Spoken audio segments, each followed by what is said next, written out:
Welcome to success point academy. আমাৰ ADRE কোৰ্চটোৰ এইটো হৈছে প্ৰথমটো ভিডিঅ', যিটো ভিডিঅ'ত আমি আলোচনা কৰিবলৈ গৈ আছোঁ এনচিয়েণ্ট ইণ্ডিয়াৰ ওপৰত। এনচিয়েণ্ট ইণ্ডিয়াৰ আমি কুৱেশ্যনসমূহ আলোচনা কৰি গৈ থাকিম। সেই কুৱেশ্যনবোৰৰ 4টাকৈ অপশ্যন থাকিব আৰু প্ৰত্যেকটো অপশ্যনৰ বিপৰীতে এটাকৈ শুদ্ধ উত্তৰ থাকিব।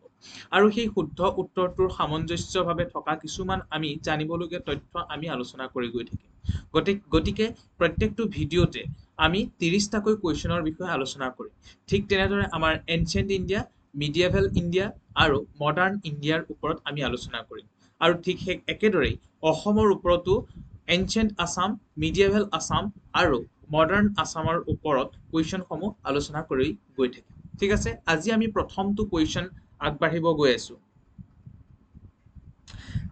হু was the founder of Maurya empire? যে মৌৰ্য এম্পায়াৰৰ প্ৰথমজন সম্ৰাট বা ৰজা কোন আছিল? আছে ফাৰ্ষ্ট এ অশোকা, বি চন্দ্ৰগুপ্ত মৌৰ্য, চি বিম্বিসাৰা আৰু ডি বিন্দুসাৰা। আমাৰ শুদ্ধ উত্তৰটো হ'ব এনচাৰ বি চন্দ্ৰগুপ্ত মৌৰ্য। বহুত সহজ কুৱেশ্যন, সকলোৱে জানা নিশ্চয়। The Chandragupta overthrew the Nanda dynasty with the help of Chanakya.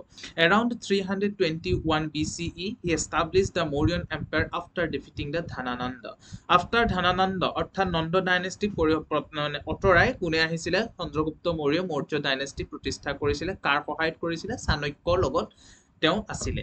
আৰু 321 BCE বিফৰ খ্ৰীষ্ট, হয় নহয়, অৰ্থাৎ 321 খ্ৰীষ্টপূৰ্বত তেওঁ মৌৰ্য ডাইনেষ্টি প্ৰতিষ্ঠা কৰিছিলে।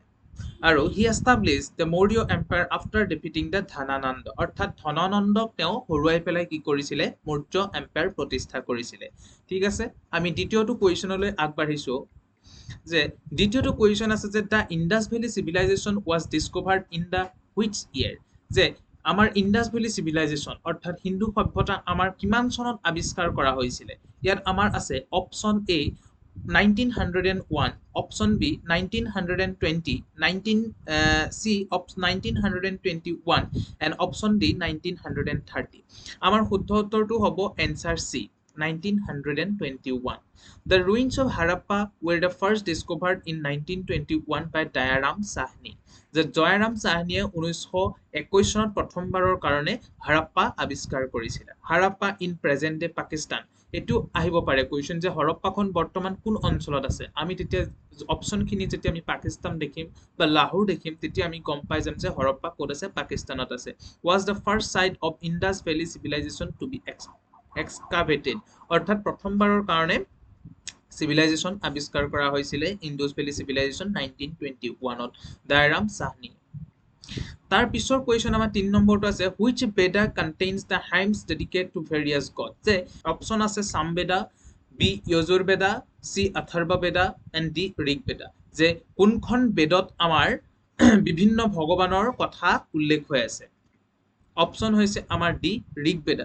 ঋগ বেদা is the ওল্ডেষ্ট Vedha and contains the 1028 hymns. যে ঋগ বেদাই হৈছে আমাৰ এখন বেদ, যিখন বেদত 1028টা মন্ত্ৰ আছে বা শ্লোক আছে। দ্য বৈদিক এজ, আমাৰ বৈদিক এজটো কিমান চনৰ পৰা কিমান চনলৈ আছিলে? 1500 খ্ৰীষ্টপূৰ্বৰ পৰা 500 খ্ৰীষ্টপূৰ্বলৈকে আছিলে।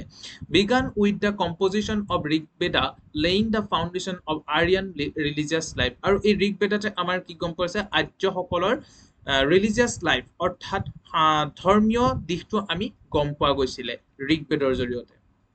4 নম্বৰ কুৱেশ্যন আমাৰ আছে Ashoka's conversions of to Buddhism was influence বাই।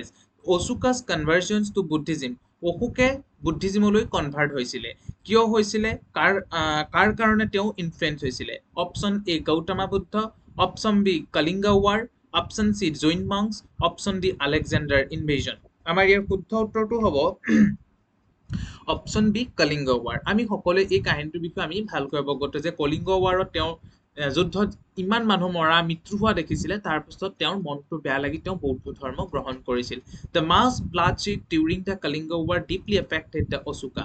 যে অশোকাৰ যিখন ব্লাডশ্বিড, মাছ ব্লাডশ্বিড, মানুহ যিমান মৃত্যু হৈছিলে কলিংগ ৱাৰত, তেওঁ সেইবিলাক দেখি অলপ মেণ্টেলি তেওঁ ক্ষমতা হেৰাই পেলাইছিল আৰু তেওঁ সেই যুদ্ধৰ প্ৰতি কি হৈছিলে?